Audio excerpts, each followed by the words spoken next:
তিনি সূক্ষ্মদর্শী, সব জানতা। পৃথিবীর কোন চোখ ওনারা দেখতে পায় না, কিন্তু তার চোখ সবাইরে দেখে। চিল্লায় বলেন তো তিনি কে? সব তিনি দেখতে পান, সব তিনি শুনতে পান। সাত আকাশের উপর সিদরাতুল মুনতাহা, তার উপরে আল্লাহর আরশ, তার উপরে আল্লাহর কুরসি, সেখানে আল্লাহ তাআলা সমাসীন। এই আরশের উপর থেকে আল্লাহ তাআলা জমিনের অতল গহ্বরে, কোন জঙ্গলে, কোন গুহার ভিতরে কোন পিপিলিকাও যদি হেঁটে যায়, আল্লাহ বলে এত উপর থেকে ওই পিঁপড়ার হেঁটে চলার পায়ের আওয়াজটাও আমি আল্লাহ শুনতে পাই। এজন্য কেউ যেটা শোনে না, শোনে কে? কেউ যেটা দেখে না, দেখে কে? কেউ যেটা পারে না, পারে কে? আওয়াজ করে বলেন, আল্লাহ কি আমাদের কাছে না দূরে? আমার বাবা মা আমার যত কাছে, তার চাইতো আমার বেশি কাছের কে? আমার স্ত্রী আমার যত কাছের, তার চাইতো আমার বেশি কাছের কে? আমি আমার যত কাছের, তার চাইতো আমার বেশি কাছের কে? আল্লাহ তাআলা তিনি যে আমাদের কাছে, এটা বোঝানোর জন্য তিনি কোরআনে দুটি শব্দ ব্যবহার করেছেন। আওয়াজ করে বলতে হবে, কটি? দুটি। এক জায়গায় ব্যবহার করেছেন করিব, আরেক জায়গায় ব্যবহার করেছেন আকরাব। রব্বুল আলামিন বলেন, وَإِذَا سَأَلَكَ عِبَادِي عَنِّي فَإِنِّي قَرِيبٌ أُجِيبُ دَعْوَةَ الدَّاعِ إِذَا دَعَانِ فَلْيَسْتَجِيبُوا لِي وَلْيُؤْمِنُوا بِي لَعَلَّهُمْ يَرْشُدُونَ। রব্বুল আলামিন বলেন, নবী হে, আমার বান্দারা যখন তোমাকে জিজ্ঞেস করে আমি কোথায়, তুমি বলে দাও ইন্নী করিব, আমি কাছে। আল্লাহু আকবার। তিনি কাছে। আল্লাহর হাবিব সাল্লাল্লাহু আলাইহি ওয়াসাল্লামকে আল্লাহ কমান্ড দিলেন, আপনি বলে দেন, যখনই উম্মতেরা জিজ্ঞেস করবে আল্লাহ কোথায়, আমি কোথায়, আপনি বলে দেন ফাইন্নী করিব, আমি কাছে। আরেক জায়গায় আল্লাহ ব্যবহার করলেন আকরাব, কাছে না। করিব মানে কাছে, আর আকরাব মানে সবচাইতে কাছে। The closest one, the most closest one, সবচাইতে কাছে। ওয়া নাহনু আকরাবু ইলাইহি মিন হাবলিল ওয়ারিদ। তোমার পেছনে যে স্পাইনাল কর্ড, শির দ্বারা, ব্যাকবোন, মেরুদণ্ড, যেটা আমাদের দেহের একেবারে মাঝখানে, আল্লাহ বলে আমি ওইটারও কাছে। কোন কোন মুফাসসিরিন ইকরাম বলেন, আমাদের যে খাদ্যনালী আর শ্বাসনালী, এটা আমার ঘাড়ের যত কাছে, আমার আল্লাহ আমার তার চাইতেও বেশি কাছে। তার মানে এই আয়াত দ্বয় থেকে আমরা বুঝতে পারলাম আল্লাহ দূরে নন, তিনি আমাদের কাছে। তিনি আমাদের কাছে, ডাকলেই তিনি সাড়া দেন। সুবহানাল্লাহ পড়েন। ভায়া হয়ে তার কাছে যাওয়া লাগে না, মিডিয়া হয়ে যাওয়া লাগে না। আমার সাথে দেখা করতে হইলে কত ভায়া হয়ে আসা লাগে, পাওয়া যাচ্ছে না। কিন্তু আল্লাহরে পাইতে হইলে অ্যাপয়েন্টমেন্ট লাগে। আওয়াজ করে বলতে হবে, মুসলমান, আল্লাহরে কাছে পেতে সিরিয়াল লাগে। আল্লাহ বলে ডাক দিলেই আমার আল্লাহ আমার ডাকে সাড়া দেয়। চিল্লায় বলেন ঠিক কিনা? এজন্য বুখারীর বর্ণনায় বিশ্বনবী বললেন, ফাইন যাকারানি ফি নাফসি যাকারতুহু ফি নাফসি। আমার বান্দা যদি আমারে একা একা ডাকে, মুহূর্তের মধ্যে আমি আমার বান্দারেও একা একা ডাকতে শুরু করে দেই। ফাইন যাকারানি ফি নাফসি যাকারতুহু ফি নাফসি। আমার কোন বান্দা যদি আমারে একা একা স্মরণ করে, আমি আমার বান্দারে একা একা স্মরণ করি। ওয়া ইন যাকারানি ফি মালাইন যাকারতুহু ফি মালাইন খায়রিম মিনহু। আর আমার বান্দা যদি আমাকে একা একা স্মরণ না করে বিশাল মহাসমাবেশে স্মরণ করে, তাহলে আমি আল্লাহ তাআলা আমার আরশে ফেরেশতাদেরকে নিয়ে এর চেয়ে বড় মহাসমাবেশ করে আমার বান্দারে স্মরণ করি। ওয়া ইন তাকাররাবা ইলাইয়া বিশিবরিন তাকাররাবতু ইলাইহি যিরাআন। আমার বান্দা যদি আমার দিকে এক বিঘত আসতে চায়, আমি আমার বান্দার দিকে এক হাত এগিয়ে যাই। আপনি এক হাত আল্লাহর কাছে যেতে চাইলে আল্লাহ এক হাত এগিয়ে যায়। ওয়া ইন তাকাররাবা ইলাইয়া যিরাআন তাকাররাবতু ইলাইহি বাআন। আমার কোন বান্দা যদি আমার দিকে এক হাত এগিয়ে আসে, আমি আমার বান্দার দিকে দুই হাত এগিয়ে যাই। ওয়া ইন আতানি ইয়ামশি আতাইতুহু হারওয়ালা। আমার বান্দা যদি আমার দিকে হেঁটে হেঁটে আসতে চায়, আমি আমার বান্দার কাছে যাওয়ার জন্য দৌড়ে দৌড়ে ছুটে যাই। এজন্য আওয়াজ করে বলতে হবে, আল্লাহ কাছে না দূরে? আরো জোরে, কাছে না দূরে? দ্য মোস্ট ক্লোজেস্ট ওয়ান, সবচাইতে কাছে। চাইলে আমরা আল্লাহর কাছে যেতে পারি। আমরা আজকে জেনে যেতে চাই কি কাজ করলে আল্লাহর নৈকট্য পাওয়া যায়, কি কাজ করলে আল্লাহর কাছে যাওয়া যায়। দুইটা সোর্স থেকে জানবো। কয়টা সোর্স? এক হচ্ছে কোরআন, আরেক হচ্ছে সুন্নাহ। আওয়াজ করে জবাব দেন। এক হচ্ছে, আরেক হচ্ছে। তো আসেন কোরআনকে আমরা জিজ্ঞেস করি, কোরআন তুমি আমাদেরকে বলো কি করে আমরা আল্লাহর কাছে যেতে পারি, কি করে আমরা আল্লাহর কাছের বান্দা হতে পারি, কি করে আমরা আল্লাহ তাআলার নৈকট্য পেতে পারি। এবার কোরআন আমাদেরকে প্রেসক্রিপশন দিচ্ছে, শোনো, তোমরা যদি আল্লাহর নৈকট্যপ্রাপ্ত বান্দা হতে চাও তাহলে সেজদায় লুটিয়ে পড়ো। কোরআনের নির্দেশ হচ্ছে সেজদায় লুটিয়ে পড়ো, আল্লাহর নৈকট্য হাসিল করো। ওয়াসজুদ ওয়াক্তারিব, সূরা আলাকের শেষ আয়াতের শেষাংশে আল্লাহ আমাদেরকে শিখাইয়া দিচ্ছেন, আমার কাছে আসতে চাও, ওয়াসজুদ, সেজদায় লুটিয়ে পড়ো, ওয়াক্তারিব, আমার কাছে চলে আসো। সুবহানাল্লাহ পড়েন। বান্দা যখন সেজদায় লুটিয়ে পড়ে তখন বান্দা আল্লাহ তাআলার সবচেয়ে কাছে চলে যায়। ফাকসিরু ফিহি দুআ, তাই তোমরা বেশি বেশি দোয়া করো। সেজদায়ে নত হও, অশ্রু ছাড়ো, প্রভুর শরণে হৃদয় গাড়ো। সেজদায়ে নত হও, অশ্রু ছাড়ো, প্রভুর শরণে হৃদয় গাড়ো। প্রাণ খুলে সব ব্যথা বলো প্রভুকে, বলো প্রভুকে। রাত কি কেটে যাবে ঘুমে অলসে, রাত কি কেটে যাবে ঘুমে অলসে। তুমি কি জানবে না তোমার নিজেকে প্রভুকে, রাত কি কেটে যাবে ঘুমে অলসে। ঠিক কিনা? ঘুমে অলসে আমাদের রাত কেটে যায়, সেজদা দেওয়ার সময় নাই।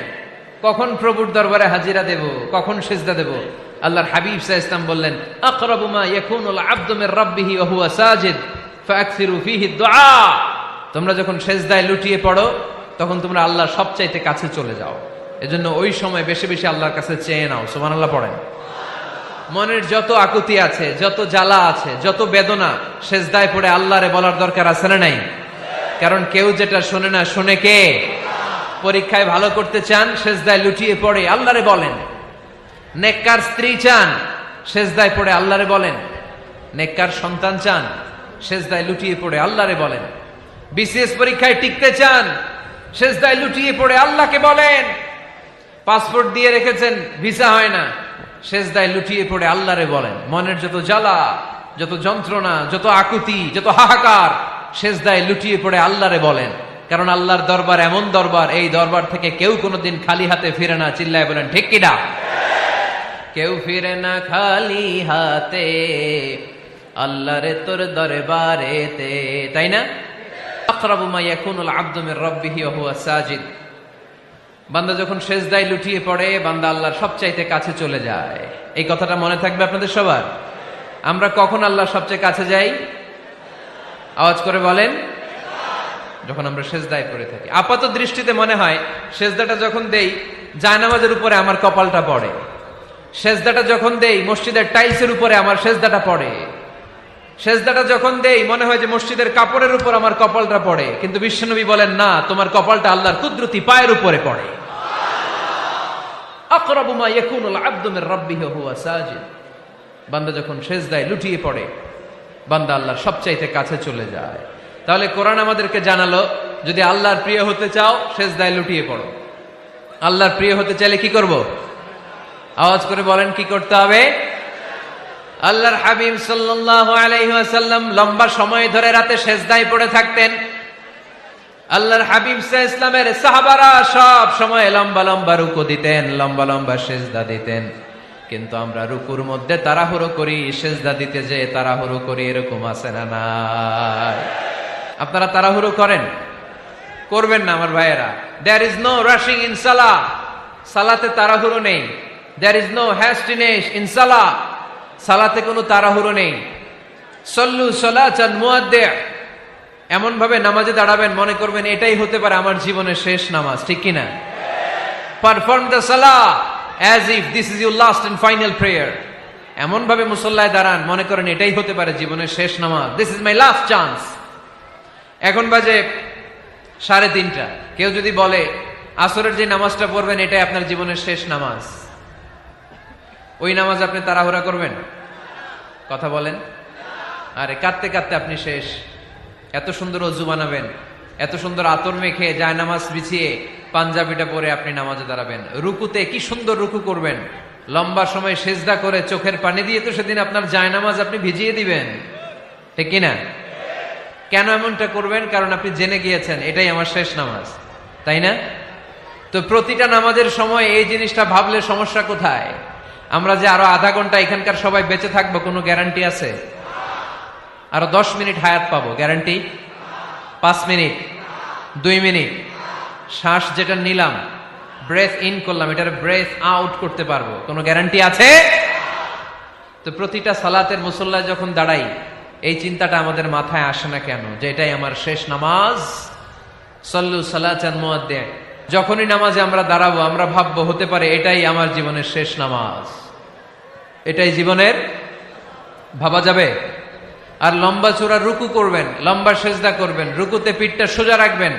আল্লাহর হাবিব সাল্লাল্লাহু আলাইহি ওয়াসাল্লাম যখন রুকু করতেন পিঠটা থাকতো স্ট্রেট ফরওয়ার্ড, বাঁকাও না উঁচুও না, ওয়াকানা বাইনা যালিক। সাহাবারা বলতেন আল্লাহর হাবিব সাল্লাল্লাহু আলাইহি ওয়াসাল্লামের রুকুর পিঠের উপরে পানি ভর্তি কোনো গ্লাস রেখে দিলে গ্লাসটাও কাঁপবে না, পানিটাও পড়বে না।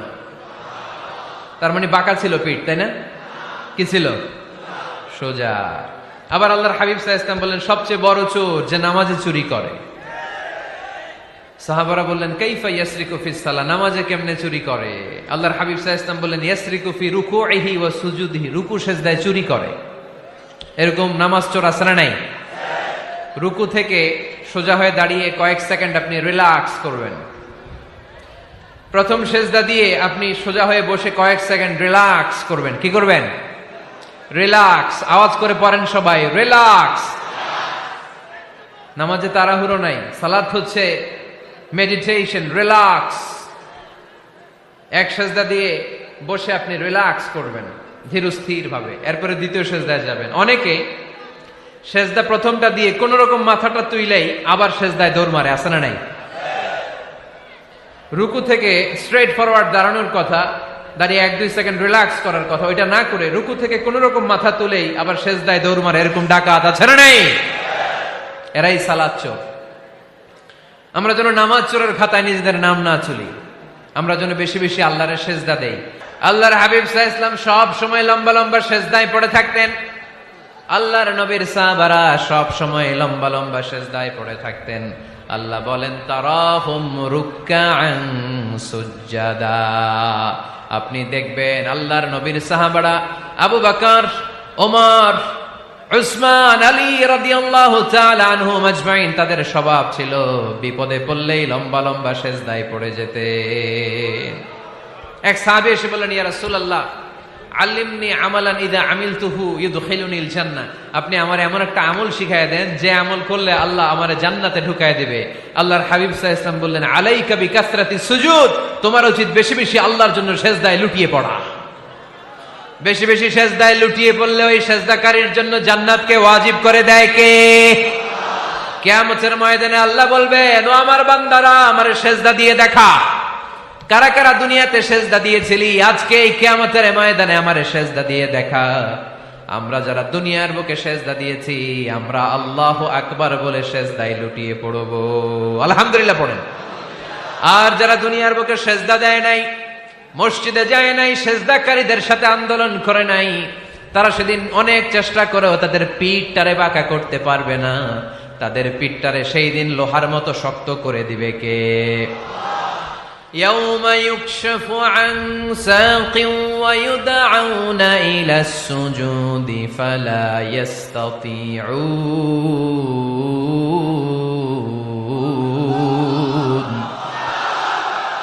সেদিন আল্লাহ তাআলা উনার পায়ের গোছা উন্মুক্ত করবেন, পায়ের গোছা দেখাবেন আর বলবেন সেজদা দাও, সেজদা দাও।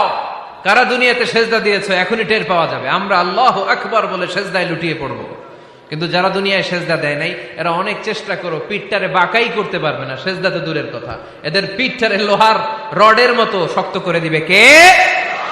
এই দুনিয়াতে আমরা খালি চোখে যা দেখি সব কিছু সেজদা করে কারে? সূরার রহমানে আল্লাহ বললেন ওয়ান নাজমু ওয়াশ-শাজারু ইয়াসজুদান, আকাশের তারকারাজি আর জমিনের বৃক্ষরাজি সবকিছু সেজদা দেয় একজন রে, তিনি কে? আকাশের তারাগুলো সেজদা দেয় কারে? এই গাছপালাগুলো সেজদা দেয় কারে? দেখছেন কোনদিন? দেখেন নাই? ওই চোখ আমাদের নাই, তাই আমরা দেখি না। এই পৃথিবীর সবকিছু জিকির করে আল্লাহ, কিন্তু ওই কান আমাদের নাই, এজন্য আমাদের কান দিয়ে আমরা শুনি না। রব্বুল আলামিন বলেন ওয়া ইম মিন শাইইন ইল্লা ইউসাব্বিহু বিহামদিহি ওয়ালাকিন লা তাফকাহুনা তাসবিহাহুম। নবমণ্ডল ভূমণ্ডল যেখানেই যেটা থাকে না সবকিছু জিকির করে কার? এই যে আকাশের পাখিগুলো উড়ে বেড়ায়, পাখিগুলো জিকির করে কার? নদী নালা জিকির করে কার? সাগর মহাসাগর জিকির করে কার? পাখিরা যায় উড়ে যায় আকাশের ওই নীলিমায়, নদীরা যায় ছুটে যায় সাগরের ওই মোহনায়। পাখ পাখালি আর সাগর নদী, পাখ পাখালি আর সাগর নদী কার গুণগান গায়? আল্লাহু আল্লাহ আল্লাহু আল্লাহ আল্লাহর গুণগান গায়। সবাই পড়েন আল্লাহু আল্লাহ আল্লাহু আল্লাহ আল্লাহর গুণগান গায়। সুবহানাল্লাহ পড়েন। ওয়া ইম মিন শাইইন ইল্লা ইউসাব্বিহু বিহামদিহি ওয়ালাকিন লা তাফকাহুনা তাসবিহাহুম। পৃথিবীতে যা দেখো খালি চোখে সবকিছু আল্লাহর তাসবিহ পড়ে, সব আল্লাহর জিকির করে, সব আল্লাহর সেজদা দেয়। ওয়ান নাজমু ওয়াশ-শাজারু ইয়াসজুদান, আকাশের তারা দুনিয়ার বৃক্ষরাজি সেজদা দেয় একটা সত্তাকে, তিনি কে? অস্ট্রেলিয়ায় একটা শহর আছে সিডনি, সিডনিতে একটা জঙ্গল আছে, ওই জঙ্গলে একটা গাছ মানুষের মতো করে টু দ্য ডাইরেকশন অফ কিবলা, কেবলামুখী হয়ে এখনো রুকু দিয়ে আছে। সুবহানাল্লাহ পড়তে পারলেন না আওয়াজ করে? অনেক ক্যালেন্ডারে ছবিটা দেখা যায়, পেপার কাটিং আমি দেখেছি, একেবারে মানুষের মতো গাছটা। এটা এমন ভাবে বড় হয়েছে, এটা বড় হয়ে এমন ভাবে বেন্ড করেছে, মাথাটা বাঁকা হয়ে টু দ্য ডাইরেকশন অফ কিবলা, কেবলামুখী হয়ে রুকু করে আছে। অনেক গাছ আছে সেজদা করে আছে। গোটা বিশ্বের যা কিছু দেখা যায় সবকিছু সেজদায় লুটিয়ে পড়ে কার জন্যে? সবকিছু জিকির করে কার? ওই কান আমাদের নাই, তাই আমরা শুনি না। ওই চোখ আমাদের নাই, তাই আমরা দেখি না। কিন্তু মহাবিশ্বের সবকিছু সেজদা করে কারে? এজন্য আমরাও সেজদা করতে চাই একজনকে। চিল্লায় বলেন তিনি কে? আমরা মসজিদে একটা সেজদা দেব, আবার মাজারে যে আর একটা দেব। হ্যাঁ, সমস্যা কি? সব জায়গায় দিলাম, মসজিদেও কিছু দিলাম, মাজারেও কিছু দিলাম। কুমিল্লার ভাইয়েরা আওয়াজ করে উত্তর দাও, মুসলমান সেজদায় কোনো ভাগাভাগি চলে? আল্লাহর রাজত্বে কোনো ভাগাভাগি আছে? সেজদা চলবে একজনের জন্য, তিনি কে? কোনো ভণ্ডামির সাথে ইসলামের কোনো সম্পর্ক? ভণ্ডামির সাথে কোরআনের কোনো সম্পর্ক? ভণ্ডদের ভালো হওয়ার সুযোগ এখনো আছে না নাই? আজকের এই লাখো জনতার মাহফিল থেকে আমরা তাদেরকে উদাত্ত আহ্বান জানাই, ভণ্ডামি ছেড়ে দেন, ভালো হয়ে যান। ভালো হইতে পয়সা লাগে না। দোদেল বান্দা কালমা চোর, না পায় শ্মশান না পায় ঘোর, দিন থাকিতে আয়রে পথে ছাইড়া দে ভণ্ডামি, ভণ্ডামি ভণ্ডামি ভণ্ডামি, ছাইড়া দে ভণ্ডামি। ঠিক কিনা? নামাজ কালাম পড়ে না, ইবলিশ শয়তানের নানা। এরকম আছে? নামাজ টামাজ নাই, লাল শালু গায়ে দেয়া, গোসল করে না, মাথার চুল দাড়িতে জট পাকানো, বছরে গোসল করে একবার, বছরের একবারে গোসলের পানি মুরিদরা খাইয়া সব শেষ। এরকম আছে না নাই? এই অপরিচ্ছন্নতার সাথে, এই নোংরামির সাথে, এই মেন্টালি ডিসঅর্ডারের সাথে পরিচ্ছন্ন ইসলামের কোন সম্পর্ক আছে? নামাজ কালাম পড়ে না, ইবলিস শয়তানের নানা, ধর্মের একখান খুঁটি ধইরা কয়দিন করবা হয়রানি, ভণ্ডামি ভণ্ডামি ভণ্ডামি, ছাইড়া দে ভণ্ডামি। ঠিক কিনা? দোদেল বান্দা কালমা চোর, না পায় শ্মশান না পায় ঘোর, দিন থাকিতে আইরে পথে ছাইড়া দে ভণ্ডামি ভণ্ডামি ভণ্ডামি ভণ্ডামি, ছাইড়া দে ভণ্ডামি। আওয়াজ তুলে বলেন ঠিক কিনা? কোন ভণ্ডামির সাথে আমাদের সম্পর্ক আছে? এই কপালটারে সৃষ্টি করেছে কে? আমার দেহটারে তৈরি করেছে কে? আমার এই কপাল দিয়ে সেজদা পাওয়ার উপযুক্ত একটাই সত্তা, চিল্লায় বলো মুসলমান, তিনি কে? মনে থাকবে? আল্লাহ ছাড়া অন্য জায়গায় সেজদা দিবেন? মাজারে সেজদা দিবেন? বাজারে সেজদা দিবেন? সেজদা দিবেন কারে? সেজদা দিলেই লাভ, সেজদা দিলেই। তাহলে কোরআন আমাদেরকে শেখালো ওয়াসজুদ ওয়াক্তারিব, prostrate and be closer to me। তোমরা না আল্লাহর কাছে যেতে চাও? তোমরা না আল্লাহর নৈকট্য প্রাপ্ত বান্দা হতে চাও? তোমরা না আল্লাহর কাছের মাহবুব পেয়ারা বান্দা হতে চাও? তাহলে সেজদায় লুটিয়ে পড়ো, সেজদায় লুটিয়ে পড়ো, আল্লাহ তাআলা তোমাদেরকে কাছে টেনে নেবে। আওয়াজ তুলে বলেন ঠিক কিনা? মুসা আলাইহিস সালাম ফেরাউনের সামনে যেয়ে দাঁড়ালেন। ফেরাউনের জাদুকররা বিশাল বড় বড় বাঘ বানালো, সিংহ বানালো, সাপ বানালো। মুসা আলাইহিস সালাম দেখে ভড়কে গেলেন, ভয় পেয়ে গেলেন। আল্লাহ বললেন, মুসা ভয় নাই, তোমার লাঠিটা খালি ফেলো। কি ফেলো? মুসা আলাইহিস সালামকে একটা লাঠি দিছে কে? লাঠি ফেলার সাথে সাথে মুহূর্তের মধ্যে হাইয়াতান তাসআ, বিশাল এক অজগর সাপ। এই বিশাল অজগর সাপ ফেরাউনের জাদুকরদের বানানো সব ভাগ, ভাল্লুক, সিংহ আর সাপগুলো রেখে বিশাল ফানা ধরে আছে। আর সাপ বলতে শুরু করেছে, আর কি আছে নিয়ে আয়। সুবহানাল্লাহ কইতে পারলেন না? এই দৃশ্য দেখার সাথে সাথে ফেরাউনের রাজপ্রাসাদের সামনে যতগুলো জাদুকর ছিল, কোরআন বলে ফাউলকিয়াস সাহারাতু সাজিদিন। এই দৃশ্য দেখা মাত্রই ফেরাউনের নিয়ে আসা বড় বড় জাদুকরগুলো মুসা আলাইহিস সালামের সামনে দাঁড়িয়ে আল্লাহর জন্য সেজদায় লুটিয়ে পড়েছে। ফাউলকিয়াস সাহারাতু সাজিদিন, সেজদায় লুটিয়ে পড়ে ঘোষণা দিল, আমি ফেরাউনরে মানি না, আমি কোন নাস্তিককে মানি না, আমি মুসার রব, হারুনের রব, বনি ইসরাইলের রব, আল্লাহর জন্য সেজদায় লুটিয়ে পড়লাম। চিল্লায় পড়েন আল্লাহু আকবার। মুহূর্তেই এক সেজদার কারণে তাদের নসিবে হেদায়েত দিয়ে দিয়েছে কে? পৃথিবীর কেউ কাউরে হেদায়েত দিতে পারে? অনেক বাবা ছিল নবী, ছেলের কপালে হেদায়েত নাই, আছে না নাই? অনেক ছেলে ছিল নবী, বাবার কপালে হেদায়েত নাই, আছে না নাই? হেদায়েত দেওয়ার মালিক একজন, চিল্লায় বলেন তিনি কে? একটা সিজদা, একটা সিজদা, একটা সিজদার আদেশকে অমান্য করার কারণে ইবলিস জাহান্নামীদের সর্দার। চিল্লায় বলেন ঠিক কিনা? ওয়া ইয কুলনা লিল মালাইকাতি ইসজুদু লিআদম ফাসাজাদু ইল্লা ইবলিস আবা ওয়াস্তাকবারা ওয়া কানা মিনাল কাফিরিন। আল্লাহ বললেন, ও ফেরেশতাকুল সবাই আমার আদেশ মোতাবেক আদমকে সেজদা করো। সবাই সেজদা করলো, একজন ছাড়া, সে কে? আরো জোরে বলেন। অস্বীকার করলো, ওয়াস্তাকবারা, অহংকার দেখালো, ওয়া কানা মিনাল কাফিরিন, কাফেরদের অন্তর্ভুক্ত হলো, জাহান্নামীদের সর্দার হলো। কয়টা সেজদার আদেশ? আওয়াজ করে বলেন, কয়টা সেজদার আদেশ অমান্য করছে? সেজদা কয়টা দেয় নাই? আপনি দেন নাই কয়টা? হ্যাঁ, আমরা দেই নাই কয়টা? এক সেজদা না দিয়া জাহান্নামীদের লিডার। আমরা সেজদা মিস করছি কয়টা? কয়টা? মুসলমান সেজদায় লুটিয়ে পড়তে হবে একজনের খুশির জন্য, তিনি কে? তাহলে কোরআনকে যে প্রশ্ন করেছি, কোরআন সব উত্তর দিয়ে ফেললো। কোরআন আমাদেরকে জানিয়ে দিল, তোমরা সবাই আল্লাহর নৈকট্য প্রাপ্ত বান্দা হতে চাও, আল্লাহর কাছের বান্দা হতে চাও, তাহলে ওয়াসজুদ, কি করো? সবাই বলে নাই, আওয়াজ করে বলো মুসলমান, ওয়াসজুদ মানে কি? সেজদা করো। সেজদা করলেই আল্লাহর কাছে যাওয়া যায়।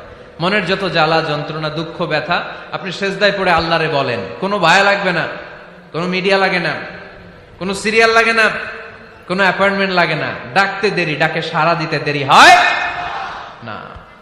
তাহলে কোরআনের আলোকে আজকে আমরা জেনে গেলাম আল্লাহর কাছে যেতে হলে সেজদায় লুটিয়ে পড়তে হয়। সুন্নাহকে যদি আমরা জিজ্ঞেস করি বিশ্বনবীর রেখে যাওয়া সুন্নাতে যদি আমরা একটু তালাশ করি, একটু স্ক্যানিং করি, একটু চোখ গোলাই, তাহলে সুন্নাহ আমাদেরকে বলে বেশি বেশি নফল ইবাদত করো আর আল্লাহর নৈকট্য হাসিল করো। নফল ইবাদত আওয়াজ করে বলতে হবে। সুন্নাহ কি বলে? বুখারীর বর্ণনা, আল্লাহর হাবিব সাল্লাল্লাহু আলাইহি ওয়াসাল্লাম বলেন, মা ইয়াজালু আবদি ইয়াতাকাররাবু ইলাইয়া বিন নওয়াফিল, বান্দা যত বেশি নফল ইবাদত করতে থাকে, করতে করতে করতে করতে বান্দা আমার কাছের নৈকট্য প্রাপ্ত বান্দা হয়ে যায়। হাত্তা উহিব্বাহু, এরপর আমি আমার বান্দারে এত ভালোবাসি, কুনতু সামআহুল্লাযী ইয়াসমাউ বিহি, বান্দা যখন শুনে সে তার নিজের কান দিয়ে শুনে না, আমি আল্লাহর কানে শুনে। কুনতু বাসারাহুল্লাযী ইউবসিরু বিহি, বান্দা যখন দেখে নিজের চোখে দেখে না, আমি আল্লাহর চোখে দেখে। ওয়ায়াদাহুল্লাতী ইয়াবতিশু বিহা, বান্দা যখন কিছু ধরে বান্দার হাতে ধরে না, আমি আল্লাহর হাতে ধরে। ওয়ারিজলাহুল্লাতী ইয়ামশি বিহা, বান্দা যখন হেঁটে যায় ওর নিজের পায়ে হাঁটে না, কেমন যেন আমি আল্লাহর পায়ে হাঁটে। আওয়াজ করে বলতে হবে আল্লাহু আকবার। মানে আল্লাহ বুঝাতে চাইলেন আমি তখন তার কান হয়ে যাই, আমি তখন তার চোখ হয়ে যাই, আমি তখন তার হাত হয়ে যাই, আমি তখন তার পা হয়ে যাই, আমার আর তার মাঝে আর কোনো ফারাক থাকে না, সে আমার একেবারে নিকটে চলে আসে। আওয়াজ করে পড়েন সুবহানাল্লাহ। এজন্য বিশ্বনবী সাল্লাল্লাহু আলাইহি ওয়াসাল্লাম বদরের প্রান্তরে তলোয়ার নাই, ঘোড়া নাই, ওট নাই, সৈন্য সামন্ত নাই, না খেয়ে হাড্ডি সারা ৩১৩ জন মুসলমানকে নিয়ে আল্লাহর উপর ভরসা করে বদরের প্রান্তরে দাঁড়ালেন। আর ওইদিকে কাফেরদের সৈন্যবাহিনী ছিল ১,০০০। কয় হাজার? মুসলমান কয়জন? মাত্র ৩১৩ জন। ওদের কাছে অস্ত্র শস্ত্রে সজ্জিত সেনাবাহিনী, বিশ্বনবীর ৩১৩ জনের কাছে তলোয়ার নাই, ঘোড়া নাই, কিচ্ছু নাই।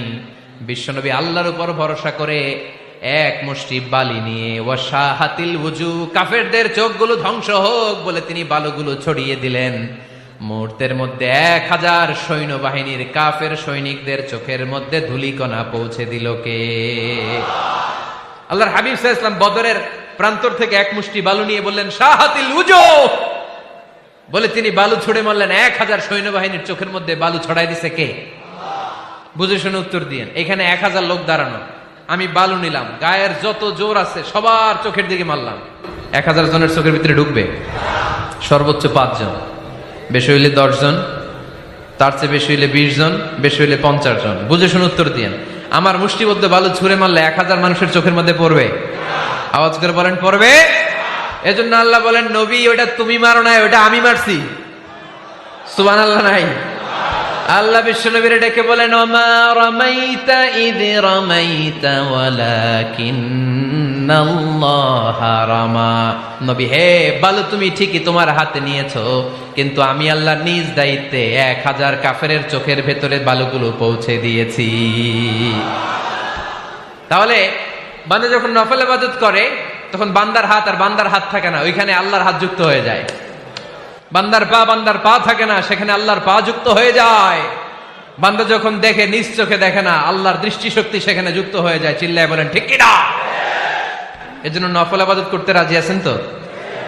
সুনানে তিরমিজির বর্ণনায় আল্লাহর হাবিব সাল্লাল্লাহু আলাইহি ওয়াসাল্লাম বললেন হাদিসে কুদসি, কিয়ামতের দিন বান্দার যখন ফরজে ঘাটতি হবে, কিসে ঘাটতি হবে? ফরজে। আল্লাহ পাক বলবেন উনজুরু হাল্লি আবদি মিন তাতাওয়ু, ও ফেরেশতারা দেখো তো আমার বান্দা নফল করছে কিনা। ফরজে যেহেতু তার ঘাটতি, দেখো তো আমার বান্দার কোনো নফল ইবাদত আছে কিনা। ফেরেশতারা বলবে আছে। আল্লাহ বলবেন তাহলে ফরজগুলার যেহেতু ঘাটতি, নফল থেকে কিছু এনে ফরজে বসাই দিয়ে ওগুলোর ফরজ বানায় দাও। এজন্য নফল ইবাদতের দরকার আছে না নাই? ফরজ তো করাই লাগবে, এটা কম্পালসারি, এটার মাফ নাই, এটা অব্লিগেটরি। নফল করে আল্লাহর কাছে যাওয়া যায়। নফল হচ্ছে ওভারটাইম, যে আল্লাহর কাছে যেতে হলে কি করতে হয়? সেজদা দিতে হয়। আর সুন্নাহর আলোকে আমরা জানলাম আল্লাহর কাছে যেতে হলে কি করার মাধ্যমে কাছে যেতে হয়? আওয়াজ করে বলেন নফল ইবাদত করতে রাজি আছেন সবাই? সবচাইতে শ্রেষ্ঠ নফল ইবাদত হচ্ছে কোরআনের তেলাওয়াত, ঠিক কি না? আল্লাহর হাবিব সাল্লাল্লাহু আলাইহি ওয়াসাল্লাম বললেন নফল ইবাদতের মাধ্যমে আল্লাহর কাছে যেতে চাও, নৈকট্যপ্রাপ্ত বান্দা হতে চাও, আফদলুল ইবাদাতি তিলাওয়াতুল কোরআন। সবচাইতে যত নফল ইবাদতের লিস্ট হতে পারে, এই লিস্টে র্যাঙ্কিং এ ১ নাম্বার থাকবে কোরআনের তেলাওয়াত। এই কোরআন তেলাওয়াত করতে রাজি আছেন তো? আমার হাতে যে কিতাবটার নাম কি? সবাই বলতে পারেন নাই? আওয়াজ করে বলেন তো কিতাবটার নাম? এই কিতাবে ভুল আছে? সন্দেহ আছে? সংশয় আছে? এটা আলোর পথ দেখায়। এই কিতাব মানুষকে মানুষের মতো মানুষ বানায়, ঠিক কিনা? গরুর পেট থেকে বেরোলে ওটা গরু, ছাগলের পেট থেকে বেরোলে ওটা ছাগল হয়, মানুষের পেট থেকে বেরোলে ওটা মানুষ হয় না, ওটার মানুষ বানাইতে হয়। মানুষ বানানোর জন্য কোরআন পড়ার দরকার আছে না নাই?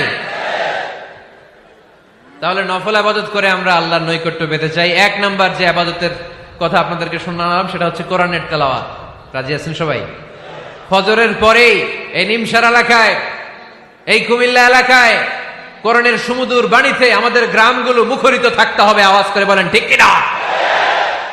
একটা সময় ছিল আমার বাংলার ৬৮,০০০ গ্রাম থেকে ফজরের পর কোরআনের ধ্বনি শোনা যেত। ৬৮,০০০ গ্রাম থেকে মক্তবগুলো থেকে আল্লাহর বাণী শোনা যেত। কিন্তু এখন নানা ষড়যন্ত্রের কবলে পড়ে আমাদের মক্তব বন্ধ হচ্ছে, আমাদের কোরআন তেলাওয়াত থেমে যাচ্ছে। কোরআনের তেলাওয়াত কশিন কালেও থামায় দেওয়া যাবে না। চিল্লায় বলেন ঠিক কিনা? রোজ সকালে শুনতাম আগে আল কোরআনের বাণী রে, আল কোরআনের বাণী। এখন শুনি সারে গামার দীপ্ত ফ্যান ফেনানি। ধর্মপ্রাণ মুসলমান আজকাল হয়েছে মডার্ন। ধর্মপ্রাণ ধর্মপ্রাণ আমরা বড়ই ধর্মপ্রাণ। নামাজ রোজার কিছু নাই, ভুলেও ধরি না কোরআন। ধর্মপ্রাণ ঠিক কিনা? প্রতিদিন কোরআন শিখায় যে তার পকেট যায় ফাঁকা রে, তার পকেট যায় ফাঁকা। সপ্তাহে 2 দিন গান শিখায় যে নেয় তো 1000 টাকা। ধর্মপ্রাণ মুসলমান আজকাল হয়েছে মডার্ন। ধর্মপ্রাণ ধর্মপ্রাণ আমরা বড়ই ধর্মপ্রাণ। নামাজ রোজার কিছু নাই, ভুলেও ধরি না কোরআন। ধর্মপ্রাণ। আমরা কি এমন ধর্মপ্রাণ হতে চাই? ফজরের পর আমাদের সিলেবাস কি? কোরআন তেলাওয়াত। আওয়াজ করে সবাই বলেন, ফজরের সালাতের পরে আমাদের প্রতিটি পরিবারে, প্রতিটি ঘরের সিলেবাস কি? তাহলে কোরআন তেলাওয়াত করব। 2 নাম্বার তাহাজ্জুদের সালাত পড়ব। ফজরই তো পড়তে পারি না, তাহাজ্জুদ পড়ব কখন? তাহাজ্জুদ পড়লে আপনার মর্যাদা বাড়ায় দিবে কে?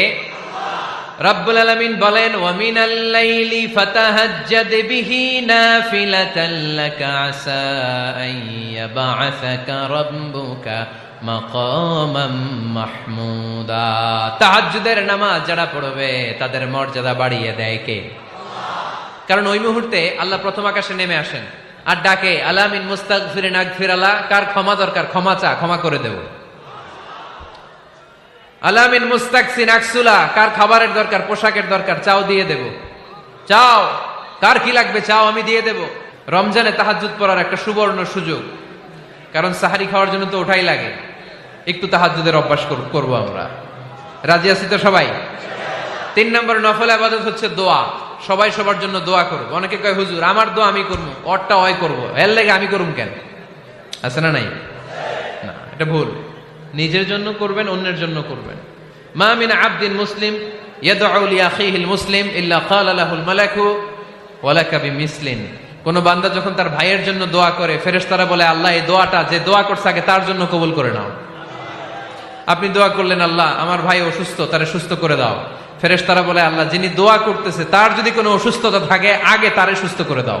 এটার মধ্যে চোখের পানি জুড়ে দিবেন, আবেগ জুড়ে দিবেন, মুহূর্তেই আরশের মধ্যে যে নক করবে। চোখের পানির দাম আল্লাহর কাছে খুব বেশি। 2 ফোঁটা পানি, 2 ফোঁটা পানি আল্লাহর কাছে প্রিয়। আওয়াজ করে বলেন, কয় ফোঁটা? 2 ফোঁটা। এক হচ্ছে জিহাদের ময়দানে রক্তের ফোঁটা, আরেক হচ্ছে অনুতপ্ত বান্দার চোখের পানির ফোঁটা। অনুতপ্ত বান্দা যখন অনুতপ্ত হয়ে কাঁদে, তার চোখের পানি চোখ বেয়ে নাকের ডগাবে মাটিতে পড়ার আগেই ওই বান্দার সব গুনাহ আল্লাহ মাফ করে দেয়। তাহলে প্রথমে কোরআন তেলাওয়াত, তারপর তাহাজ্জুদের নামাজ, তারপরে দোয়া। 4 নম্বরে জিকির। জিকির নফল ইবাদত, ঠিক কিনা? জিকির করতে করতে এই স্টেজের উপরে উঠে যাবেন আপনারা সবাই। ফাযকুরুল্লাহ কামা আল্লামাকুম। জিকির ওইভাবে করো যেভাবে আল্লাহ শিখিয়েছেন। আল্লাহ কিভাবে শিখিয়েছেন? ওয়াযকুরু রাব্বাকুম ফি নাফসিক। দেখেন, জিকির করার পদ্ধতি কোরআন থেকে শোনেন। মনে মনে করো, তাদাররুআন সবিনয়ে করো, খিফাতান ভীত বিহবল চিত্তে করো, দুনাল জাহরি মিনাল কওল অনুচ্চ স্বরে, বেশি আওয়াজ করে লাফালাফি করো না। এটা হচ্ছে জিকির করার পদ্ধতি। জিকির করার পদ্ধতি আল্লাহর হাবিব শিখালেন, আহাব্বুল কালামি ইলাল্লাহি আরবাআ, আল্লাহর কাছে সবচেয়ে প্রিয় কথা কয়টি? 1 নাম্বার সুবহানাল্লাহ, 2 নাম্বার আলহামদুলিল্লাহ, 3 নাম্বার লা ইলাহা ইল্লাল্লাহ, 4 নাম্বার আল্লাহু আকবার। এর চেয়ে শ্রেষ্ঠ জিকির আর হতে পারে? আবার আল্লাহর হাবিব সাল্লাল্লাহু আলাইহি ওয়াসাল্লাম বললেন, মান ক্বালা লা ইলাহা ইল্লাল্লাহ দাখালাল জান্নাহ, একবার লা ইলাহা বলে যে মরতে পারবে তার জন্য জান্নাত ওয়াজিব করে দিবে কে? আল্লাহ। এই জিকিরগুলো করবেন হাতের গিড়ায়, আঙ্গুলের গিড়া আছে না, ডান হাত তুলেন তো, এরকম গিড়াগুলো দেখেন তো আমারে, এইভাবে সুবহানাল্লাহ সুবহানাল্লাহ সুবহানাল্লাহ, এটা সুন্নাত, পারা যাবে? আব্দুল্লাহ ইবনে আমর ইবনে আল-আস বলেন, রাআইতু রাসূলুল্লাহি সাল্লাল্লাহু আলাইহি ওয়াসাল্লাম ইয়াকিদু তাসবিহা বিয়ামিনি, আমি নিজ চোখে আল্লাহ রাসূল সাল্লাল্লাহু আলাইহি ওয়াসাল্লামকে ডান হাতের গিড়াতে এরকম তাসবিহ পড়তে দেখেছি। সুবহানাল্লাহ পড়েন, নীরবে নিঃশব্দে জিকির করবেন। হ্যাঁ, এটা ঠিক। তালিমের জন্য একটু আওয়াজ করে প্রয়োজনে মাঝে মাঝে জিকির করা যায়, যেমন এইভাবে পড়েন, সুবহানাল্লাহ আলহামদুলিল্লাহ লা ইলাহা ইল্লাল্লাহ, সুবহানাল্লাহ লা ইলাহা ইল্লাল্লাহ মুহাম্মাদুর রাসূলুল্লাহ সাল্লাল্লাহু আলাইহি ওয়াসাল্লাম। এই যে আপনাদেরকে এখন আমি তালিম দিলাম, এই তালিমের উদ্দেশ্যে সুন্দরভাবে অল্প আওয়াজে জিকির করা যায়, কিন্তু চিৎকার চেঁচামেচি করে, আমার দিকে তাকান, এদিকে তাকান, চিৎকার চেঁচামেচি করে লাফালাফি করে জিকির করা যাবে? জিকির করতে করতে প্যান্ডেলের বাঁশের মাথায় ওঠা যাবে? যিনি জিকির পরিচালনা করতেছেন ওনার ঘাড়ে ওঠা যাবে? যাবে? আল্লাহর হাবিব সাল্লাল্লাহু আলাইহি ওয়াসাল্লাম জিকির করতেছেন, আবু বকর ওমর ফারুক বসা, আবু বকর রাদিয়াল্লাহু জিকির করতে করতে আল্লাহ রাসূলের ঘাড়ে। হাদিসে আছে না এগুলা? কথা কয় না। আল্লাহর হাবিব সাল্লাল্লাহু আলাইহি ওয়াসাল্লাম তাসবিহ পড়তেছেন, ওমর ফারুক জিকির করতে করতে ইশকের ঠেলায় আল্লাহর নবীর কান্দে। গোটা বিশ্বের কোন হাদিসের কিতাবে এই পন্থায় জিকির দেখানো যাবে? কোরআনের কথা শুনেন, ফাযকুরুল্লাহা কামা আল্লামাকুম, ওইভাবে আল্লাহর জিকির করো যেমন করে আল্লাহ তোমাদের শিখিয়েছেন। কোন হাদিস দেখাতে পারবেন যে আবু বকর রাদিয়াল্লাহু তাআলা আনহু জিকির করতে করতে, আরব দেশে সৌদিতে ছিল খেজুর গাছ, জিকির করতে করতে খেজুর গাছের আগায়, ওমরে ফারুক খেজুর গাছের আগায়, এগুলো পেলেন কোথায়? কেন এগুলো করেন? আল্লাহর হাবিব সাল্লাল্লাহু আলাইহি ওয়াসাল্লাম না, আল্লাহর হাবিব সাল্লাল্লাহু আলাইহি ওয়াসাল্লাম যেভাবে জিকির শিখিয়েছেন আমরা ওইভাবে করব। বরকত দিবে কে? 5 নাম্বার নফল ইবাদত, দান খয়রাত করব। রাজি আছেন? গোপন দান, গোপন দান আল্লাহর রাগ কমায় দেয়। কোন কারণে আমার রব যদি আমার উপর রেগে থাকে, আমি গোপন দান করলে ওই রাগটা মুহূর্তে ঠান্ডা হয়ে যায়। আল্লাকা সিররুন ইনদাল্লাহ বাইনাকা আনতা ওয়া বাইনাল্লাহ, আল্লাকা সাদাকাতুন তাখফা লা ইয়ালামুহা ইল্লাল্লাহ, আল্লাকা সিররুন ইনদাল্লাহ বাইনাকা আনতা ওয়া বাইনাল্লাহ, আল্লাকা সাদাকাতুন তাখফা লা ইয়ালামুহা ইল্লাল্লাহ। সুবহানাল্লাহ পড়েন। তোমার আর তোমার রবের এমন কোন গোপন বিষয় আছে নাকি যেটা তুমি আর তোমার রব ছাড়া কেউ জানে না? তুমি জীবনে এরকম গোপন দান করছো নাকি যেটা আল্লাহ ছাড়া কেউ দেখেনি? ওই দানটা আল্লাহ পছন্দ করে। সর্বশেষ কথা বলি, শেষ কথা, মানুষকে খাওয়াবেন। মানুষকে কি করবেন? খাওয়ানোর চেয়ে ভালো নফল ইবাদত আছে? কি করবেন? খাইবেন। কি করবেন? খাওয়াতে রাজি আছেন তো? কিয়ামতের দিন আল্লাহ তাআলা বলবে, এই বনি আদম, আমি তোমার কাছে খাবার চাইছিলাম, তুমি আমারে খাবার দাও নাই। বনি আদম বলবে, আল্লাহ আপনি যদি খাবার চাইতেন খাবারের বস্তা নিয়ে যাইতাম। আল্লাহ তাআলা বলবেন, এই যে না খেয়ে থাকা পথ শিশুগুলো, শীতের রাতে শুয়ে থাকা না খেয়ে থাকা শিশুগুলো খাবার চেয়েছিল, তুমি খাবার দাও নাই, ওদেরকে খাওয়ালেই আমি আল্লাহকে খাওয়ানো হয়ে যেত। এজন্য মানুষকে খাওয়াবেন। রাজি আছেন তো?